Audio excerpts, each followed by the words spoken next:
mir steht jetzt Chris Henderson von 3 Doors Down. Chris, thanks a lot for having us here. Er würde uns jetzt mal ganz kurz sein Equipment selber vorstellen. Also Chris, your gear in your own words right now. Chad already introduced it a little bit. So we can put a little bit focus on what's your favorite guitar. Okay. What's a special guitar on special songs tonight, for example, and why did you switch from a 3 pickup to a 2 pickup PRS? Okay. Well, number one, I guess we'll go with the new signature. I have the triple pickup. Let's start with that one. Yeah, let's start with this gold top. This is probably my favorite triple pickup that I have. I'm a Saints fan. I was just gonna back say, in the States. Yeah, New Orleans. I'm from right outside of New Orleans. So and you said it right, New Orleans. New Orleans. And this, I mean, it's a great guitar, and it's got the nickel bridge on it, so I like that. It's nice and it's nice and responsive, and it's got a nice mid-range, kind of like just kind of pokes through really nice. And the reason my old guitar tech plays with Shinedown now, and he's got a triple pickup model too. So we switched to a double pickup model for me because his came out. This one came out, and then his came out. So then I'm gonna go back to a 2. But that's not really why. I went back to a 2 because I've got a new signature model that just came out this year, and this is it. It's SC250 PRS. And this guitar right here. What kind of pickups? This will be a Henderson probably, and then that'll be a 7 treble right there. I don't know. This is a stock one, so I'm not really sure. This isn't one of the actual signatures. It's just one they sent me, but it's so responsive. The tone of this guitar is so even across the board. You know, some guitars are kind of like high on the mid-range, or some of them are high on the highs or low on the lows, but this one is just so even. And I've been trying to get them to send me more, but they don't have them yet. So it's a beautiful guitar. I'll probably play this the most tonight because of just the way that it responds to these amps. And I just switched to this amp, let's see, about 6 months ago, that new vintage. Yeah, Chad already introduced it, but what's behind this? Well, story behind that. We met a guy. He was teching for Lifehouse.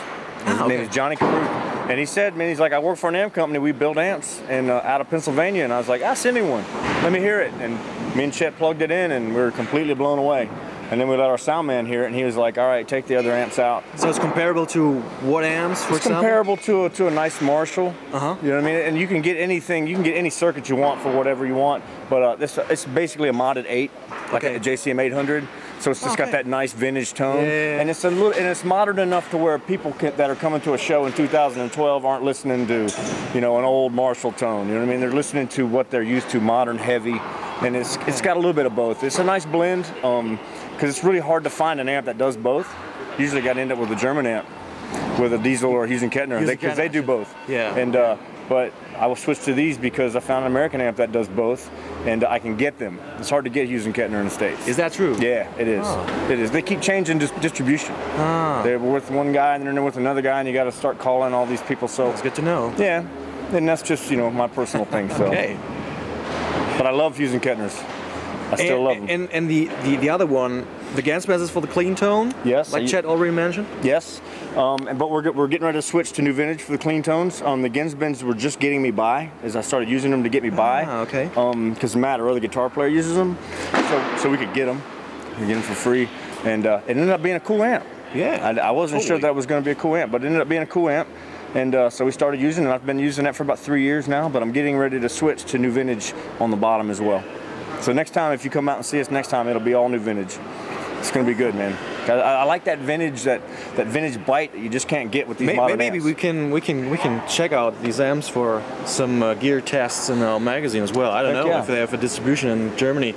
We have to look that up. But going back to the guitars, man, that's so interesting.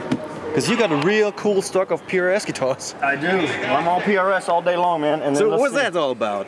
This is the American military. Anybody that gives me a pin, I always wear it. And I'll do that for anybody, but so far only American military people have given me anything. So, and this was one of the first, this guy's mom and dad gave me this picture of him. And so that's where that came from. And this is only on the When I'm Gone. I use this guitar only for When I'm Gone because of the camouflage.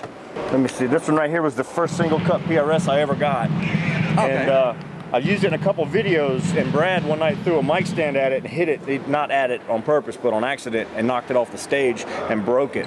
So I sent it back to PRS, and it had this big, like, Frankenstein crack through it, and they sent it back to me, and I liked the crack, and it was cool, and the guitar sounded good, but I was like, you know what, let's paint it. So they painted this guitar, and so now this is my hot rod, and I use this for... Yeah, it reminds me of American hot rod, like a Trans Am, like a Firebird, or something like that. Oh yeah. And I use this for Believer, because it's just, you know, it's a nice fast guitar, and it sounds great. It sounds great. It's hard to play anything with them big cable strings that I use. So let's see. So what's the average gauge you play? 11s. 11s. Okay. And if there's a solo in the song, I'll use 10s maybe. Depends. I don't know. I don't think we're doing that anymore because they feel so different to me. Okay. And it seems like when I go from 11s or 13s to a 10, the guitar's out of tune all day. And I'm looking down here at Chet going, man, why is my guitar out of tune? And it's because I'm up there going like that. Chris Henderson hollow body. You can get it if you order it. You can't buy it in the store, but I use this for It's Not My Time, and I think anything with an acoustic tone in it, because you can switch. Piezo. Yeah, you can switch. And instead of having it switch here, he'll just leave it in that position, and I'll handle it on stage. Okay. So, and it's a trip because it switches. We switch. Well, we don't do it here. Chris, thank you very much. Thank you. Vielen Dank, Chris. Das war ein sehr cooler Rig Rundown mit Chris Henderson. Yeah, any last words, any cheers for our guitar readers in Germany? Oh, thanks for listening. I appreciate it.